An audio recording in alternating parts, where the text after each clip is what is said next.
저는 오늘 에베소에서 사역하다 이와 같은 제목으로 말씀을 나누려고 합니다. 바울은 이 3차 여행을 시작하는 거예요. 그래서 안디옥으로 갔다가 다시금 얼마 있지 않아서 그 세워놓은 교회들도 궁금하고 그래서 이제 다시 시작을 하는데 길리기아 다소 지역으로 갑니다. 그것은 어딘가 하면 자기 고향이기도 하지만 이렇게 일부러 백길로 갈 필요가 없어요. 그래서 길리기아 다소로 갔다가 거기서 갈라디아 지역을 갑니다. 갈라디아 지역에 세워놓은 교회들이 비시디아 안디옥이라든지 이고니온이라든지 루스드라라든지 더베라든지 그리고 거기에 복음을 전하고 그 주변에 계속 복음이 확산되고 있어요. 그러니까 거기에 가서 이제 복음을 다시금 이렇게 믿음의 사람들을 든든하게 세우고 교회를 견고하게 세우고 그리고 바로 갈라디아 지역에서 더 서쪽으로 가면 부르기아 지역이에요. 부르기아 지역에서 밑으로 내려가면 에베소예요. 그러니까 에베소를 가기 위해서 부르기아 지역에도 가서 계속해서 복음을 전하는데 거기를 윗지방이라고 말하는 거예요. 왜냐면 에베소는 아래에 있거든요. 밑에 있어요. 그러니까 아시아 지역에서 밑에 지역이 에베소가 있고 그러니까 서쪽이면서 밑에 있습니다. 그런데 이제 바울이 이렇게 3차 여행을 하면서 항상 여행을 할 때 지나가면서 교회들 자기가 세운 교회 그 근처 가서 복음을 이렇게 잘 안착시키고 또 붙들어주고 이러면서 이렇게 지나가는 거죠. 자, 그래서 이제 에베소까지 가는데 에베소에 와서 어떤 제자들을 만났다 이럽니다. 근데 그때 아볼로는 고린도에 있었다는 거예요. 아볼로가 에베소에 왔다가 복음을 전하는데 브리스길라 아굴라가 보니까 이거는 회개 설교까지밖에 안 해요.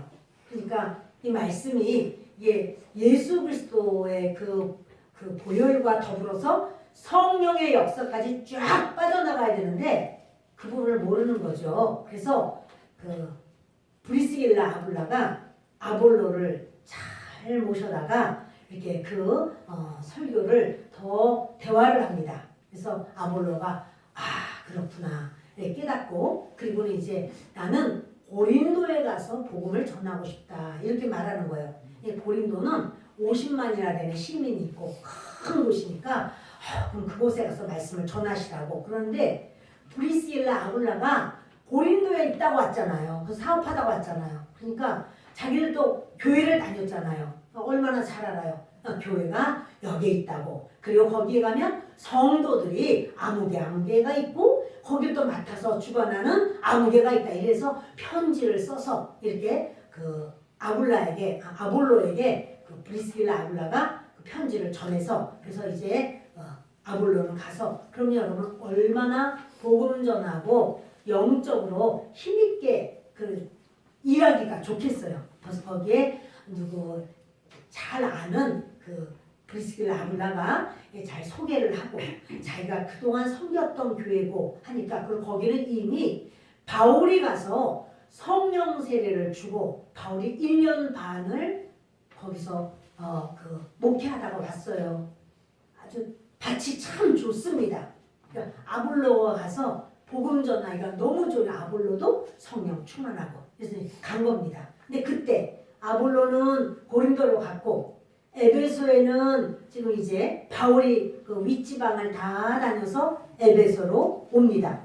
자, 그런데요. 에베소에 와서 제자들을 보니까 이 제자라고 하는 것은 그 시대는 직분이 없어요.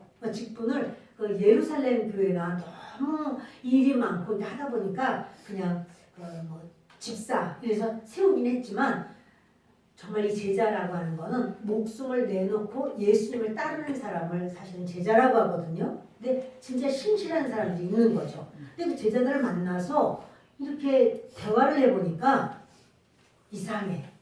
성령 안 받은 것 같아. 성령 받은 하나님의 사람하고 성령 안 받은 사람하고 달라요. 가치관이 다르고 성령이 임하면 이 내주하시는 성령께서는 이 안에 우리 마음 안에 변화를 줘요. 사랑, 희락, 화평, 오래 참음, 자비, 양선, 충성, 온유, 절제 이런 걸 주기 때문에 그렇다고 그 사람이 사랑 덩어리냐 그렇지 않다고 할지라도 내 마음속에서 이런 미움이 막 올라오다가도 성령께서 쿡쿡 찔러요. 야, 너 사랑해라.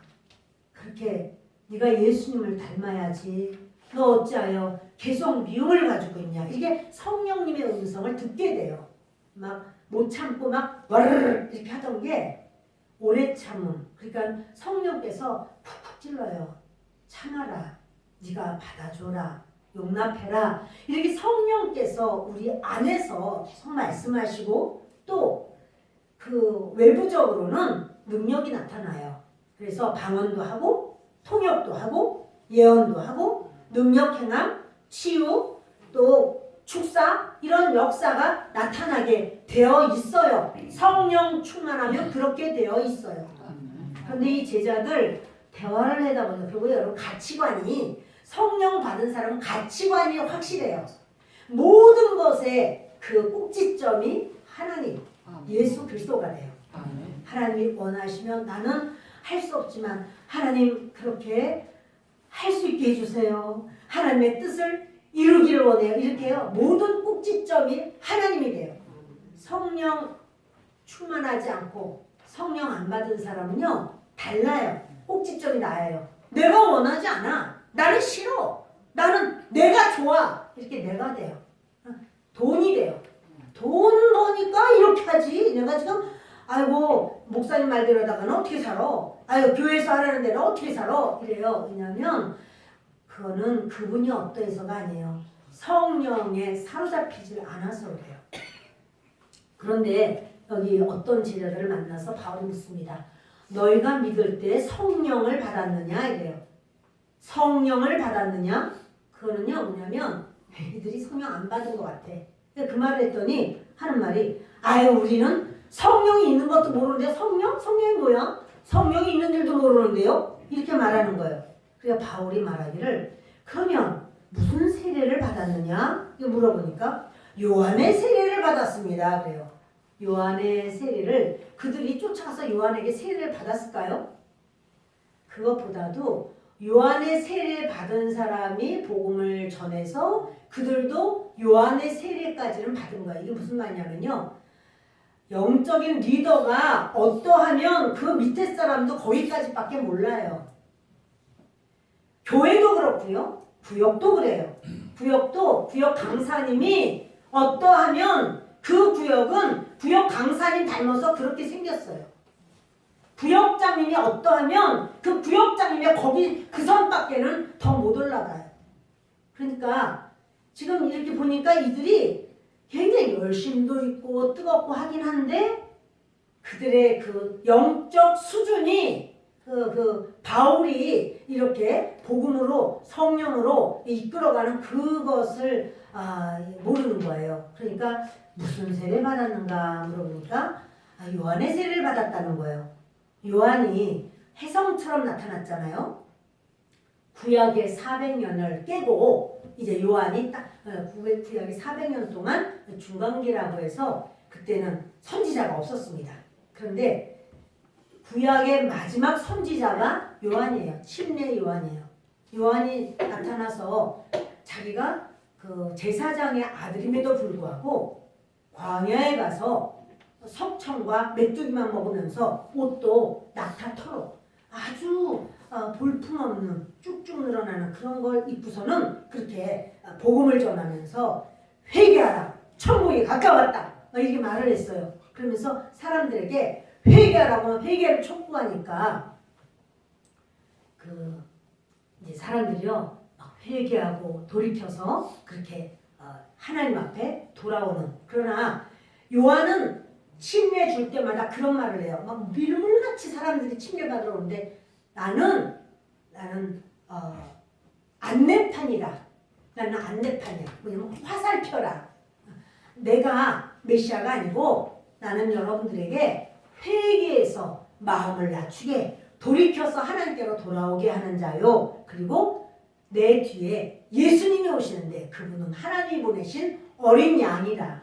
그래서 이분은 우리 죄를 다 짊어지고 우리 죄를 청산하기 위하여 오신 바로 그 예수님을 소개하는 자라는 거예요. 안내 표지예요, 자기가.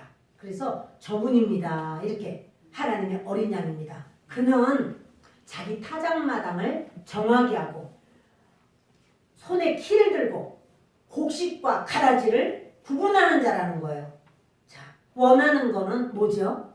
곡식은 알곡은 창고에 넣고 가라지는 꺼지지 않는 물에 태우는 심판하시는 예수님이시라는 거예요. 너희가 믿어야 될 자는 바로 그 심판이 반드시 있으니 그 예수님을 믿어라. 이렇게 그 요한은 말을 했어요. 그러면서 나는 물로 너희를 침례를 주지만 예수님은 성령과 불로 침례를 줄 것이다. 이래요. 성령 세례 받아야 돼 라고 말을 한 것이 요한인데요. 사람들이 이런 건 다 그 예수님과 연결은 다 안 되고 그냥 침례받는 거예요. 그래서 회개합니다. 천국이 가까웠으니 회개합니다. 이 회개의 세례밖에 안 받는 거예요. 그러니까 바울이 진짜 요한의 세례를 받았다면 요한이 말한 것이 예수고 요한이 말한 것이 예수를 통하여 성령 받아야 돼. 이렇게 말한 거예요. 예수님도 이 땅에서 그 이제 부활하시고 40일을 이 땅에서 보이시다가 승천하실 때 그런 말이에요. 너희는 예루살렘을 떠나지 마라. 아버지께서 약속하신 걸 기다려. 그 약속하신 것이 성령이에요. 너희들은 반드시 성령 침례를 받아야 돼. 이렇게 말을 하셨어요. 떠나지 마. 성령이 너에게 임하시면 너희가 권능을 받고 예루살렘, 온 유다, 사마리아 땅끝까지 이르러 내 증인이 되리라. 이렇게 말씀을 하셨기 때문에 중요한 건 지금 예수님을 믿습니다 라고 하는 사람은요 성령 받아야 돼요. 성령을 받아도 되고 안 받아도 되고 그게 아니에요. 반드시 받아야 돼요. 그래서 그 예수님도 말씀하신 것이 너희는 나만 믿으면 돼 아니고 성령 받아. 성령은 또 다른 보혜사야 이렇게 말해요. 예수님도 보혜사이신데 성령님은 또 다른 보혜사이시고 저와 여러분이 신앙생활을 할 때 성령 받지 않고 신앙생활을 하면 여러분 그러면 연약해요.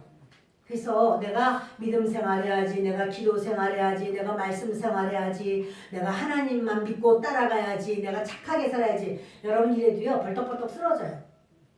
성령의 충만함을 받아야 성령의 인도하심을 따라가게 되어 있습니다. 그런데 이제 묻죠. 성령 받았느냐? 그러니까는 성령이 계시는 것도 모르는데 성령이 뭐야? 서로 막 이렇게 묻는 거예요. 바울이 말합니다. 그러면 무슨 세례 받았느냐? 요한의 세례를 받았습니다. 이 말이에요. 바울이 말하기를 4절 읽습니다. 바울이 이르되 요한이 회개의 세례를 베풀며 백성에게 말하되 내 뒤에 오시는 이를 믿으라 하였으니 이는 곧 예수라 하거늘 그들이 듣고 주 예수의 이름으로 세례를 받으니 바울이 그들에게 안수하며 성령이 그들에게 임하심으로 방언도 하고 예언도 하니 모두 12사람쯤 되니라. 네.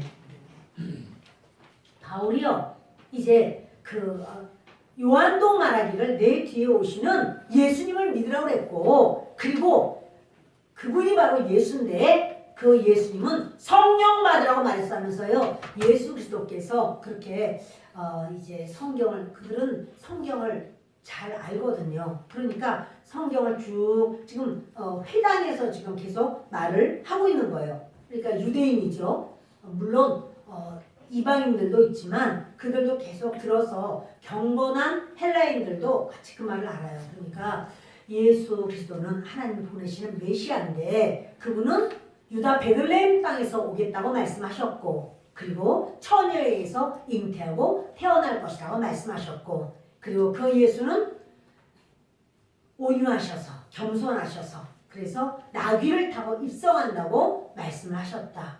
그 예수님은 우리를 위해서 십자가에 죽으시는데 우리의 허물을 예수님이 짊어지셨기 때문에 그가 찐이셨고, 그가 상함은 우리의 죄악 때문이고, 그가 징계를 받음으로 우리가 평화를 누리고, 그가 채찍에 맞음으로 우리가 나음을 입었도다. 이런 말을 바울이 할 때 저들이 다 알아요. 아, 저거 미가서에 있는 말씀, 아, 저거 이사야서에 있는 말씀, 저희를 알면서 아, 그렇구나. 그 예수님이 바로 그분이구나. 바울이요. 그리고 메시아의 3대 사역을 예수님은 감당하셨고, 십자가에 그가 그렇게 달려서 돌아가셨지만 썩기 전에 그가 사흘 만에 부활하셨고, 그 부활하신 주님이 승천하시면서 성령을 받으라 말씀하셨고, 그래서 성령이 오셨느니라. 너희들도 들어보지 않았느냐? 그 오순절날 그 많은 그 사람들이 왔을 때, 16나라가 왔을 때 120문도가 성령을 받아서 각기 다른 언어로, 방언으로 말을 하고, 이런 내용을 주로 설명할 때요, 저들이 성경을 아니까, 여러분 성경을 모르면 그냥 그거를 저 사람이 참 큰 소리로 주장을 한다 이렇게 여길 거예요. 딱 들으니까 성경이야. 다 성경에 있는 말씀. 그리고 성령에 대해서도 요엘서에도 요엘이 그렇게 말하지 않았느냐. 너희의 어린이들은 예언할 것이고, 너희 성령이 임하면, 하나님의 영, 여호와의 영이 임하면 젊은이들은 환상을 보게 될 것이요 늙은이는 꿈을 꾸리라. 이렇게 말씀하신, 그러니까는 그 시대까지만 하더라도 성령은 그렇게 왕이나 선지자나 제사장에게만 그 어느 한시적으로 어떤 문제를 해결하기 위해서 오셨었지만, 이제 말세에는 모든 자가 전부 성령을 받는다고 했는데, 정말 그 성령이 오셨다. 너희도 성령을 받아야 돼. 성령을 받기를 원합니다. 그러냐? 그럼 우리 기도하고 내가 안수하리라. 안수를 할 때 임파트 되는 거예요. 그래서 안수를 할 때 그 바울에게 임한 그 성령이 이렇게 임파테이션, 이렇게 전수되는 거예요. 그래서 그 사람들, 제자들이 12제자가, 마침 그들이 12명이에요. 12제자가 전부 성령을 받아버렸어요. 할렐루야. 아멘. 그 사건을 지금 말하고 있습니다. 8절 있습니다. 바울이 회당에 들어가 석 달 동안 담대히 하나님 나라에 관하여 강론하며 권면하되, 어떤 사람들은 마음이 굳어 순종하지 않고 무리 앞에서 이 도를 비방하거늘, 바울이 그들을 떠나 제자들을 따로 세우고 두란노 서원에서 날마다 강론하니라. 아멘. 바울이요, 이렇게 한 게 어디냐면 지금 회당이에요. 유대 회당에서 복음을 막 전하고, 제자가 12명이나 되고 사람들이 이 말을 듣는데, 그 중에서 그 아주 석 달 동안을 지금 했어요. 그런데도요, 막 바울을 비판하고 바울이 전하는 복음을 막 비방하고 모욕하고 대적하고 이런 사람들이 있는 거예요. 누가 그럴까요? 유대인들.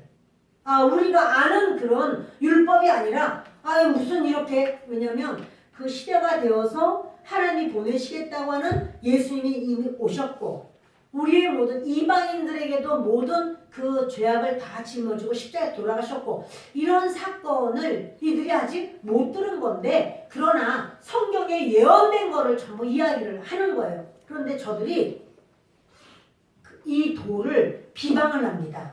기독교, 바로 이제 주 예수님과 성령의 역사를 거부합니다. 비방합니다. 자, 이들이 알곡일까요? 가라지일까요? 가라지예요, 여러분. 알곡 아니에요. 가라지예요. 하나님의 말씀을 전할 때 가라지들은 어떠냐면요, 순종 안 해요. 순종은 믿음과 하나예요. 믿으면 순종하게 돼 있어요. 순종하는 사람은 믿는 사람이에요. 그런데 그 안 믿는 사람, 안 믿으니까 순종 못해요. 그리고 그 안 믿는 사람을 주님은요, 가라지라고 했어요. 근데 가라지라고 해놓고 그 다음에 주님 뭐라고 하냐면 불법을 행하는 자라고 해요. 그들의 특징은 무엇이냐면, 그들은 말씀을 안 받아들여요. 말씀이 어떻다 그래도, 야, 그거 교회에서 하는 말을 어떻게 그걸 다 받아들이냐. 그러니까 목사님 말한 대로 하면야 다 굶어 죽겠다. 어? 그렇게 하는 거, 이렇게 사람이 유두리가 없어. 좀 사람이 지혜롭고 좀 이렇게 생각을 좀 하고 살아. 그렇게 하는 거 아니야. 이렇게 말을 해요. 왜냐하면 그분들은 하나님의 말씀을 못 받아들여서 그래요. 근데 여러분 기억하세요. 이건 너무 중요한 말이에요. 하나님 나라 들어가는 바로 그 마지막 시험, 그 시험이 올 때는요, 어떠냐면 나라고 하는 걸 다 내려놔야지만 그 나라에 들어가요. 아멘을 별로 안 하는데, 여러분 그 예수님이 하나님 나라를 비유를 하면서 그런 비유를 하셨어요. 땅에 숨겨진 보화. 근데 그 땅에 숨겨진 보화는 뭐냐면 그 시대는 이렇게 은행 이런 게 별로 없으니까 또 믿을만하지가 않아. 그러니까는 뭐가 있으면 보화가 있어, 보석이 있으면 그거를 땅을 파서 거기다 잘 이렇게 숨겨놔요. 딴 사람 모르게. 뭐 이웃은 당연히 몰라야 되지만 가족들에게도 잘 얘기를 안 해요. 근데 이 사람이 그냥 어느 날 갑자기 죽어버렸어. 또는 전쟁이 나서 도망을 가는 거예요. 그럼 갔다가 이 땅을 뺏겼어. 또는 이미 죽었어. 소장농을 이렇게 줬는데 소장농이 어느 날 그가 쨍그랑 소리가 이게 뭐지? 보니까 보석이 있어요. 우리 같으면 어떻게 할까요? 어휴, 하나님께서 좋은 걸 주셨네. 이러고 가지고 온다면 도둑이에요. 그 땅이 내 게 아니기 때문에. 이스라엘 사람들은요 그렇게 안 해요. 하나님께서 도둑질하지 말지니라 이렇게 했기 때문에 도둑질 안 해요. 대신에 그 땅, 그 보물을 법적으로, 합법적으로 내 거가 되게 할 수는 있어요. 그것은 뭐냐면 그 땅을 사는 거예요. 그 땅의 주인이 되면 할 수 있어. 근데 그 땅을 살려니까 소작농인데 무슨 돈이 있나? 그러니까 다 팔아요. 땅도 팔고 집도 팔고 냉장고 팔아. 우리가 그런 어린이 찬양이 있죠? 다 팔아서 그 땅을 산단 말이에요. 때로는 아내도 팔어. 아내도 이제 그 종으로, 여종으로 보내요. 그래서 종살이 하면서 그 몸값을 먼저 받아가지고 자녀들도 팔어. 자녀들의 몸값도 이렇게 해가지고 다 돈을 모았어. 그래서 그 땅을 샀어요. 그러면은 그 속에 보화가 있으니까 보화를 팔아서 다 돈 갚아버리고 아내도 데리고 오고 자녀들도 데리고 오고 이렇게 할 수 있는, 그러니까 뭐냐면 다 팔아야 돼. 올인해야 된다는 소리죠. 어떤 진주장사가 있어요. 예수님이 하신 비유예요. 진주장사가 있어요. 그 진주장사가 너무나 좋은 진주를 만났어요. 와, 이거 팔기만 하면 엄청나게 남는데 근데 자기 돈이 없어. 자기 가진 거 다 팔아요. 자기가 있는 잘 자란 진주도 팔고 자기의 모든 소유를 다 팔아서 큰 진주를 사요. 이거를 왕족들이 사는 엄청난 진주예요. 팔면 어마어마하게 남는 거예요. 그것처럼 하나님의 나라는요 그렇게 팔아본 사람이 들어가요. 내가 하나님의 나라를 사랑하고 내가 하나님을 의지하면요 내 거라고 하는 걸 내려놓는 거예요. 내 시간, 내 에너지, 나의 모든 수고, 내가 낮아지는 거 이런 걸 다 감수해요. 여러분 그렇게 감수한 사람이 결국 그 나라를 들어가는 마지막 관문을 통과할 수 있다고 봅니다. 그 예수님이 하신 말씀이거든요. 너희들 그렇게 하지 않으면 안 돼. 땅 팔고 집 팔고 모든 걸 다 팔아서 그것을 샀다. 이렇게 말을 하는 거예요. 하나님의 나라는 내가 그냥 나는 내 거 다 중요하고 그리고 믿는 것 중에 내가 다른 거 안 믿고 나는 예수를 믿어. 그 정도가 아니라요. 마지막에는 어떠한 그런 시험이 있으리라는 생각이 듭니다. 바로 그 마지막 시험은 적그리스도일 텐데 적그리스도는 어떻게 해요? 나에게 절해.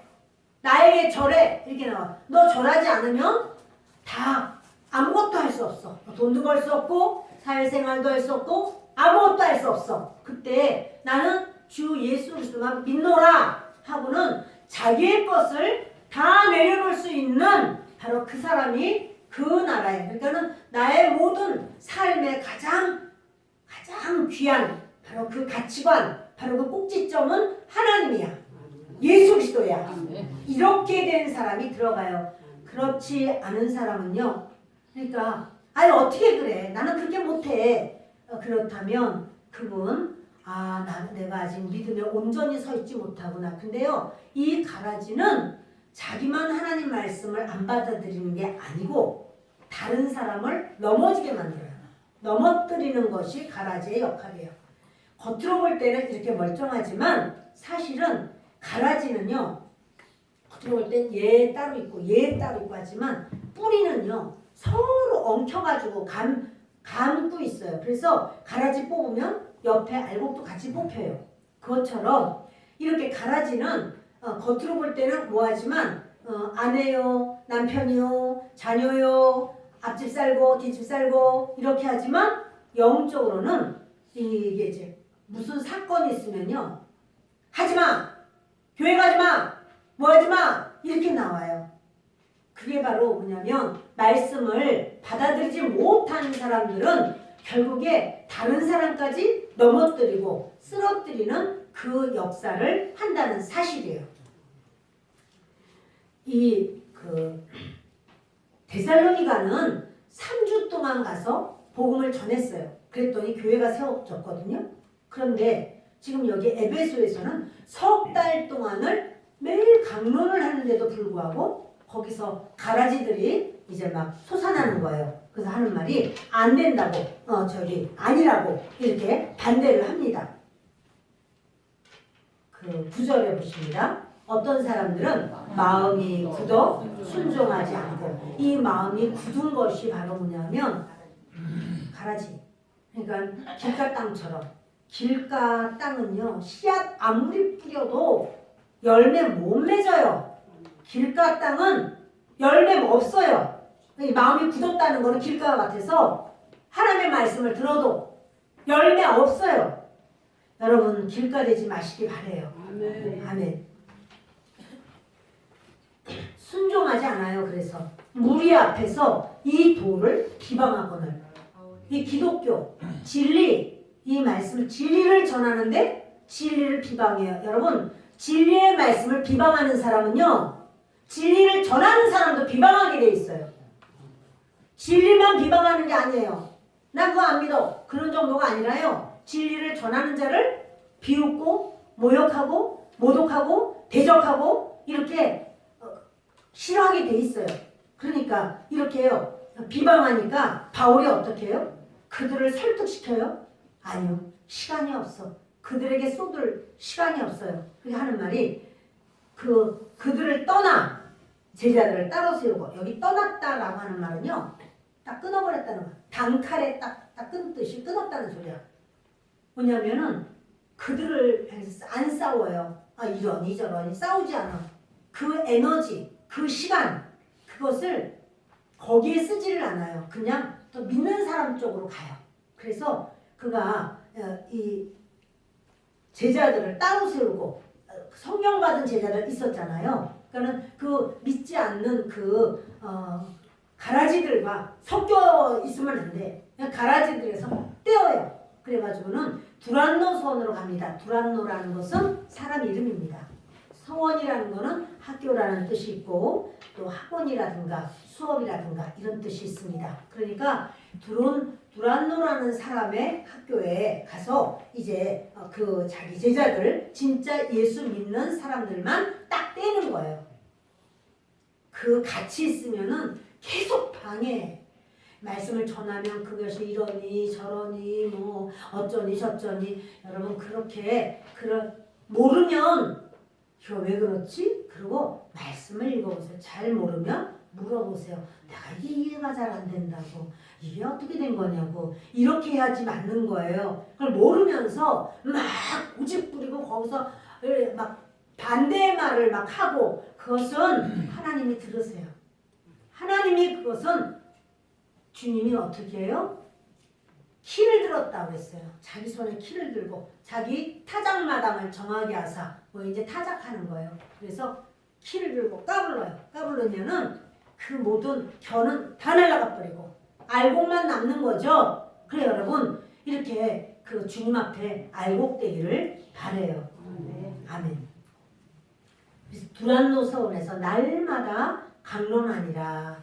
10절 두 해 동안 이같이 하니 아시아에 사는 자는 유대인이나 헬라인이나 다 주의 말씀을 듣더라. 여기 10절은요. 그 다른 사본에 보면 성경은 원본이 없다고 그랬어요. 다 사본이에요. 근데 다른 사본에 보면 뭐라 하냐면 바울이 그 우리나라 시간으로 낮 11시부터 오후 4시까지 이렇게 강론을 했다는 거예요. 주의 말씀을. 왜 그런가 하면 이 에베소 지역은요. 낮 11시가 되면 이제 점심 먹고 자요. 그래서 4시까지. 그러니까 이들은요. 아침에 일찍 일어나요. 너무 더운 나라니까 새벽에 일찍 일어나서 그때부터 일을 하고 뭐를 하고 이렇게 하다가 낮 11시가 되면 식사하고 자요. 그러다가 이제 그 4시쯤 되면 이제 해가 이제 그 자글자글하게 뜨거운 해가 좀 넘어가는 그때가 되면은 이제 다시 일어나서 일을 합니다. 그런데요, 그 시간에 바울은 강론을 했다는 거예요. 그러니까 뭐 바울이 밥을 먹어야 될 테니까 11시에서 뭐 12시 내지 뭐 어떻게 1시 이렇게까지 했다고 할지라도 2시, 3시, 4시 적어도 서너 시간은 매일같이 말씀을 가르친 거예요. 말씀을 가르치면 저절로 가르치는 게 아니라 준비해야 되죠. 3시간씩 가르치려면 자기도 준비를 해야 되고 바울이 또 그 고린도 교회에 있을 때는 디모데하고 실라가 저기 윗지역에서 마게도니아에서 내려오면서 그 헌금을 가지고 내려왔어요. 그래서 그때부터는 마음 놓고 하나님의 일만 했지만 지금 에베소로 왔는데 헌금 없잖아요. 그러니까 돈 벌어야 되잖아요. 그러니까 천막 짓는 일을 하면서 그러니까 바울도 일하면서 또 뭡니까 그 말씀 준비하면서 또 강론하면서 치유 아프다는 사람들이 줄줄줄 오잖아요. 치유하면서 귀신 들린 사람 축사하면서 졸지 않으면서 이렇게 한단 말이에요.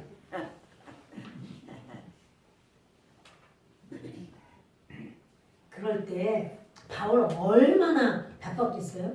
근데 여러분 저는 바울만 대단하지 않고 그 시간이 엄청 뜨거운 시간이에요. 무지무지하게 덥거든요. 오죽하면 사람들도 자겠어요. 근데 그 말씀을 들으러 사람들이 오는 거예요. 낮에 자야 되는 그 시간에 잠을 안 자는데 바울만 안 자는 게 아니라 말씀을 사모하는 자들이 와서 말씀을 듣는 거예요. 그래서 그 2년 동안을 그렇게 말씀을 가르쳐요. 근데 이제 거기에 모두 있었던 기간은 한 3년가량 됩니다. 에베소가 가장 오래도록 그렇게 에베소에 있었습니다. 그런데요, 그 2년 동안은 이같이 하니 아시아에 사는 자는 유대인이나 헬라인이나 다 주의 말씀을 듣더라 이랬는데 오늘 우리가 춥다고 굉장히 많이 보일러를 많이 돌렸어요. 그랬더니 엄청 더워요. 여러분들도 그러세요? 엄청 그래서 여기서 보면 눈을 감았다 떴다 하시는 분들이 몇 명 계시는데 네, 이렇게 자수하고 서서 예배 드리시면 좋겠습니다. 바울이요 이제 아시아에 사는 자라고 하는데 이 아시아는 지금 에베소만 말하는 게 아니라 서아시아를 다 말하는 거예요. 서아시아 그러니까 뭐냐면 에베소가 그 서쪽 밑에 있다고 했어요. 근데 그 주변에 있는 저기 지역을 다 이게 복음을 전하는 거예요. 그래서 그 유대인이나 헬라인이나 다 주의 말씀을 듣더라 이랬는데요. 어떻게 그렇게 했냐면 그 두란노 서원이 말씀의 센터야. 그리고 바울이 자기 그 제자들에게 계속 매일같이 말씀을 전하잖아요. 근데 그때 에어컨이 있어요. 선풍기가 있어요. 끼켜봤자 부채겠죠. 근데 그 더운데도 사람들이 복음을 듣고 진리를 사모해서 지금처럼 마이크가 있는 것도 아니고요. 막 땀을 닦아가면서 막 복음을 전하고 땀을 닦아가면서 말씀을 듣고 그 자기 걸로 시킬 때 이제 바울이 이건 제 생각인데 아마도 이렇게 됐을 거라는 거죠. A, B, C, D, E, F, G 뭐 이렇게 이제 팀을 2명, 3명 팀을 해가지고 이들이 복음을 듣고는 나가서 전도를 하는 거예요. 그래서 그때 전도된 그 지역이 바로 뭐냐면 뭐 에베소 교회, 서머나 교회, 버가마 교회, 두아디라 교회, 사대 교회, 라우디게 교회 이런 거예요. 그러니까 그런 지역으로 막 가서 거기가 다 서아시아 지역이거든요. 그러니까 그쪽에 나가서 이들이 복음을 전해요. 전하고 거기서 교회를 세워요. 세우고 이제 리더를 꽂아놓고 돌아오는 거예요. 자, 하면 다른 사람이 또 이 사람들 재교육시키면서 그들을 믿음으로 성령으로 충만하게 하고 이들이 또 나가요. 남은 사람들이 또 나가. 또 전해. 골로새로 가서 히에라보리로 가서 막 복음을 막 전하니까 또 이들은 또 들어오고 나가고 들어오고 나가고 하면서 계속 복음을 전하는 거야. 바울이 알았어요. 노하우가 생겼어. 이제 전도를 여기 가서 하고 저기 가서 하고 찔끔찔끔 하니까 별로 잘 안 돼. 그렇게 효과적이 아니야.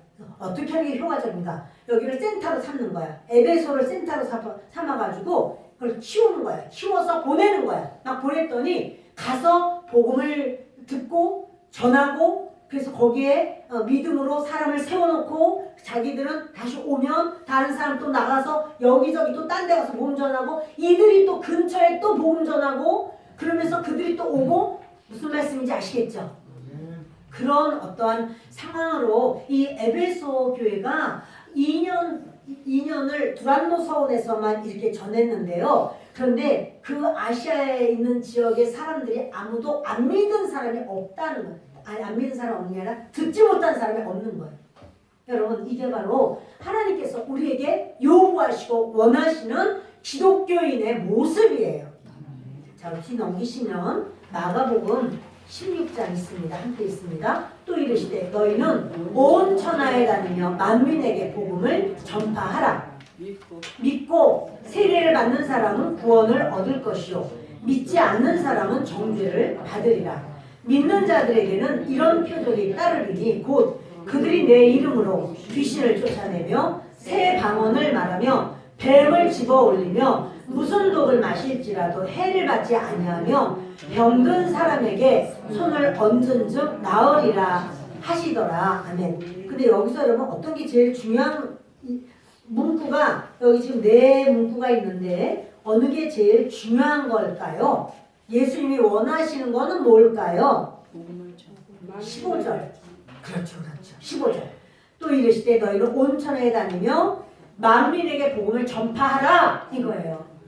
그러면 구원을 얻게 될 것이다. 그리고 믿는 자들은 이런 표적이 따르는데 그 믿는 자들은 주 예수님의 이름으로 귀신도 쫓아내고 새로운 방언도 말하고 뱀도 집어올리고 무슨 독을 마셔도 해를 받지 않고 병든 자에게 손을 얹으면 낫는다. 근데요 이렇게 병든 자 낫고 그냥 귀신 내쫓고 이거에만 우리의 그 마음을 거기에만 두고 그것만 찾으면 안 돼요, 여러분. 그것만 찾는 사람은 신비주의가 될 수 있어요. 그러니까 뭐냐면 복음을 전하는 거예요. 온 천하에 다니면서 만민에게 복음을 전파하라. 이게 가장 중요한 거예요. 그러면 주님께서 그에게 성령으로 말미암아 따르는 표적을 주셔요. 그래서 뱀도 집어올리고 정갈도 밟고 악한 영도 물리치고 이거는 따르는 표적으로 나오는 거지. 그 따르는 표적만 어떻게 좀 해보려고 아이고 어디 가니까 어떤 기적이 있더라 저희 가니까 무슨 표적이 나타났더라 거기 좀 가야 되겠다 이렇게 가다 보면 여러분 그 사람 믿음 파산돼요. 중요한 건 주님의 말씀 뭐냐면 만민에게 복음을 전파해 이러는 거예요. 그래서 이제 새해에는 우리 교회 전도팀을 세워서 팀장이 바로 우리 송경순 목사님이 되는 거예요. 그래서 여기가 이제 센터가 돼서 계속해서 이거는 막 동서남북 자꾸 다니면서 복음 전할 게 아니라 아예 가까운 이수 아파트면 이수 아파트 거기서 계속해서 복음을 전하면서 또 함께 또 이제 또 다른 분들도 생기고 같이 또 전도하고 이렇게 하면서 우리도 이런 말씀을 듣고 끝나는 게 아니라 계속 이렇게 하기를 바라고 그럼 성도님들 중에서 왜 이수 아파트만 전도를 한다는 거야 이렇게 생각하실 수가 있으니까 그런 분은 자기 집 앞에 자기가 전도를 또 하도록 같이 훈련 받으면서 같이 나가서 전도를 하는 거예요. 그래서 그분은 계속 그 마음 마을에서 그 아파트에서 자기 얼굴을 자꾸 보여줘야 그 전도가 효과적이 된다라고 하는 것을 오늘 말씀을 보면서 볼 수가 있겠습니다. 자, 우리 11절 보십니다. 하나님이 바울의 손으로 놀라운 능력을 행하게 하시니 심지어 사람들이 바울의 몸에서 손수건이나 앞치마를 가져다가 병든 사람에게 얹으면 그 병이 떠나고 악귀도 나가더라. 이제요, 바울이요, 바울 너무 바쁘잖아요. 근데 사람들이 막 누가 아프다는 거야. 근데 바울도 일을 해야 되잖아요. 그러니까 시간이 없어. 말씀 준비해야 돼. 근데 아유 아파요. 병이 났는데 좀 오셔서 기도 좀 해주세요. 또 뭐 귀신 들렸어요 해주세요. 이렇게 하는데 바울이 너무나 바쁜 거예요. 그래서 사람들이 아유 그런 바울 선생님 너무 바쁘시니까 그 저기 땀 닦은 그 수건이라도 좀 주세요. 가져가 사람들이 얹어봤어. 그랬더니 귀신이 나가네. 병이 났네. 그 앞치마 입고 천막을 막 만드니까는 그 앞치마로도 좀 주세요. 그 앞치마 갖다가 자기들이 막 얹어보니까 병이 낫는 거야. 이것은 하나님께서 이게 뭐 바울이 다 감당할 수 없어요. 그러니까 이제 바울이가 손 얹으면 당연히 치유가 되지만 바울이 다 감당할 수 없을 때 그렇게까지도 하나님께서 일을 행하셨다는 사실이에요. 그래서 그 13절 이에 12절 심지어 사람들이 바울의 몸에서 손수건이나 앞치마를 가져다가 병든 사람에게 얹으면 그 병이 떠나고 악귀도 나가더라. 이에 돌아다니며 마술하는 어떤 유대인들이 시험 삼아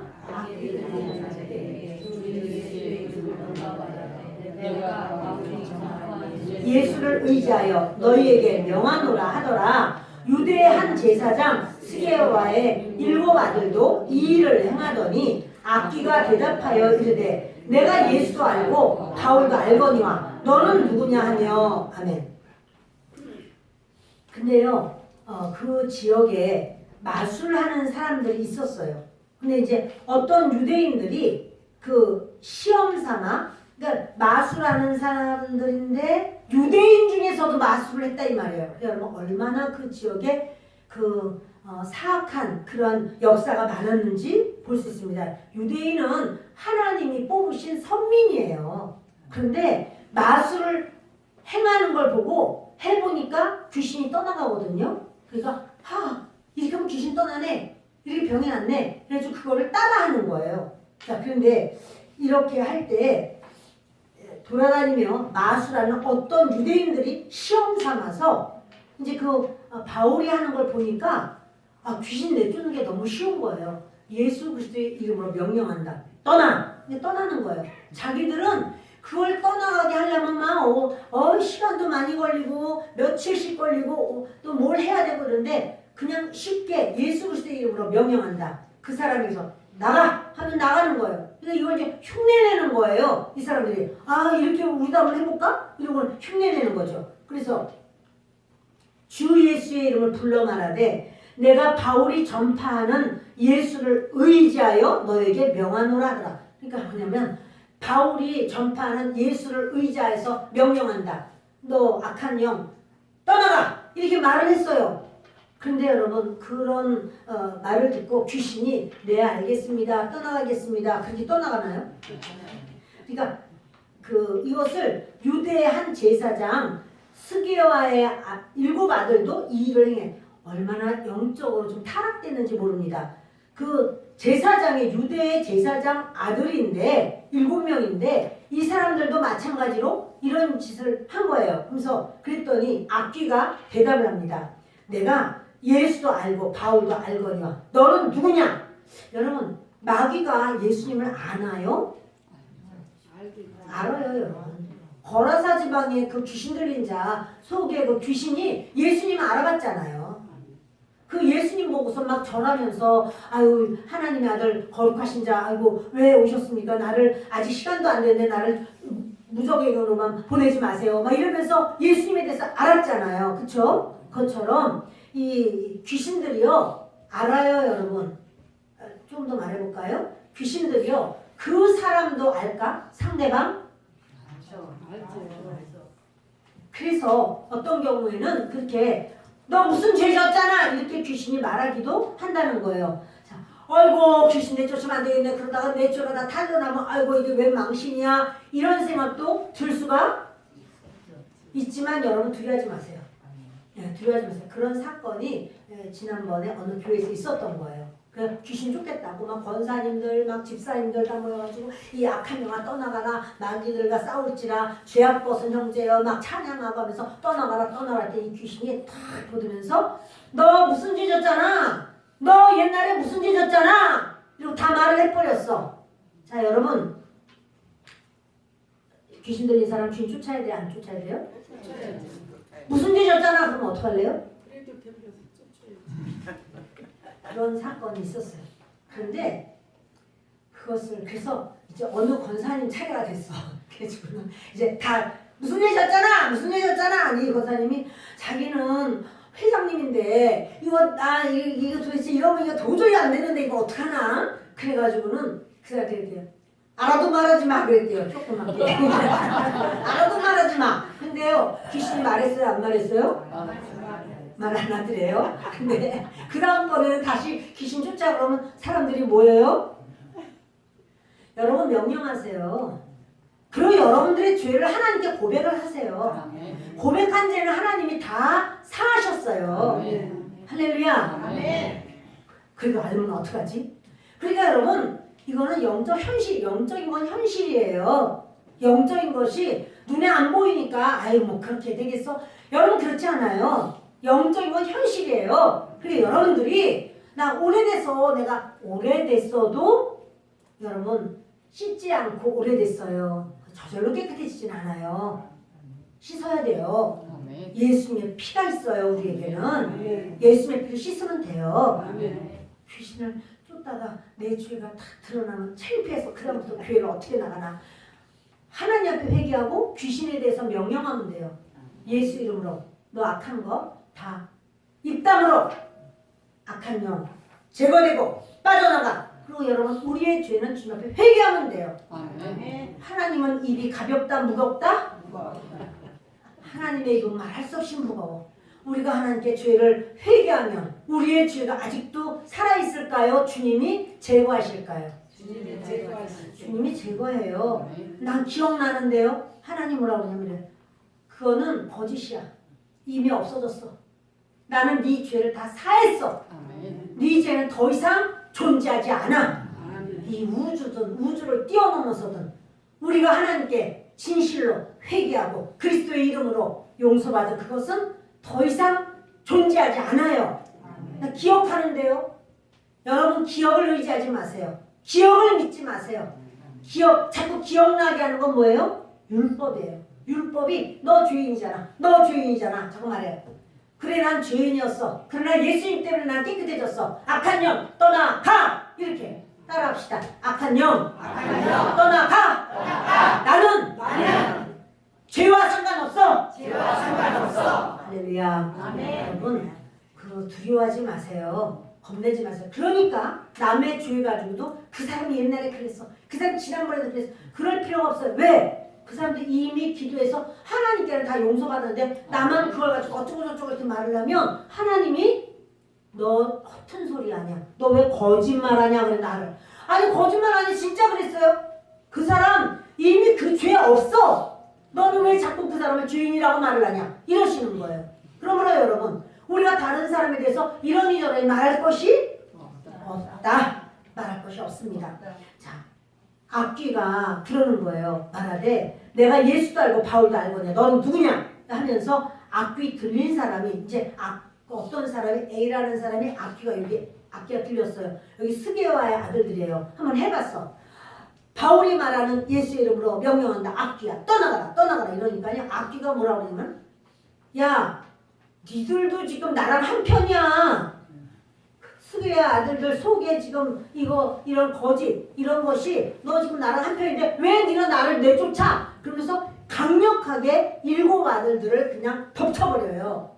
당연히 그 악귀 들린 사람이 그 속에서 악귀가 역사를 하니까 강력한 힘이 있어요. 여러분 그 귀신 들린 사람이 힘이 강력해요.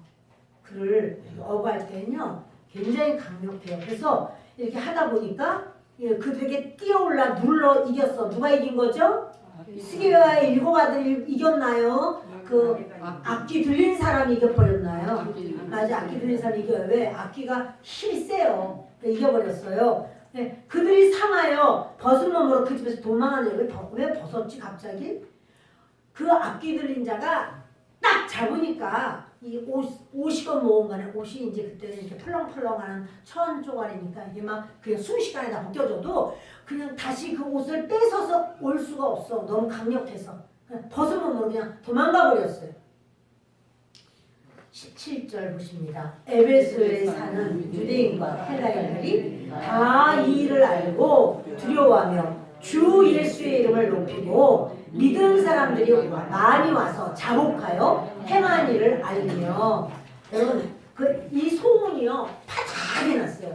그 시대는 뉴스도 별로 없는데 이게 얼마나 빅뉴스겠어요. 그래가지고 사람들이 다 듣게 됐어요.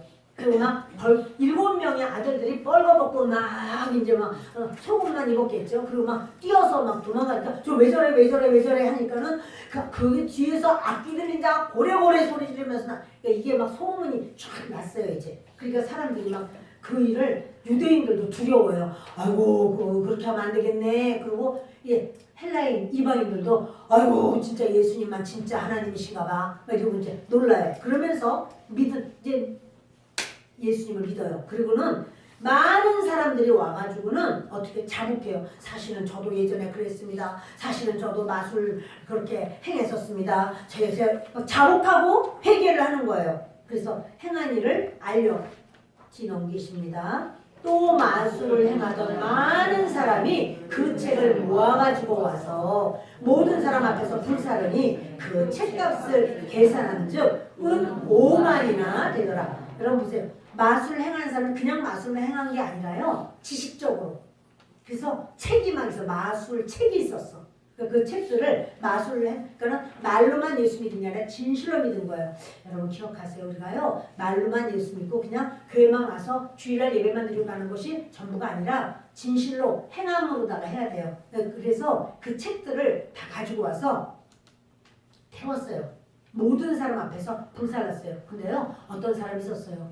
계산에 빠른 사람이 앉아가지고 얼마가 다 계산을 했어요. 그랬더니 은 5만이라 됐대요. 은 5만이 얼마야 도대체? 그래요. 지금 5만이라고 한 거는 드라크마를 썼거든요. 그 시대는 드라크마. 은 5만 드라크마예요. 5만 드라크마라는 거는 한 드라크마는 그 기술자 하루에 품삯이에요. 기술자 얼마 받아요 요즘에? 하루에? 만약에 10만 원 받는 사람도 있고 20만 원 받는 사람도 있다고 쳐요. 10만 원이라고 한다면은 그 은 5만 드라크마면 얼마예요? 50억. 아니면 20만 원씩 받는다면 100억 이러는 거예요. 적어요? 많아요? 그렇죠.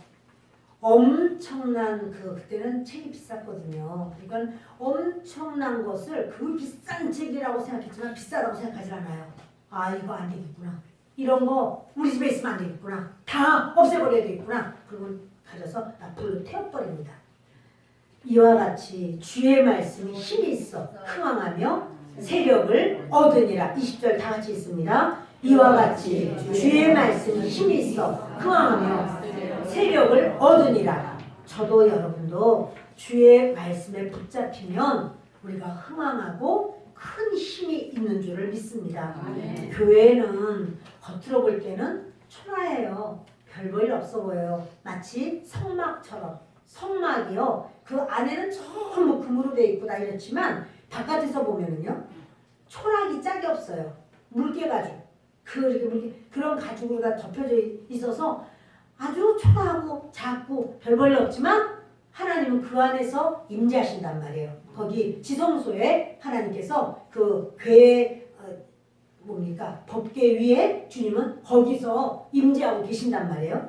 여러분 그것처럼 우리가 교회는 참 별 볼 일 없고 그런 것처럼 보여도 주님이 임재하시고 우리는 그곳에서 주님을 만나고 내 아버지 집은 기도하는 집입니다.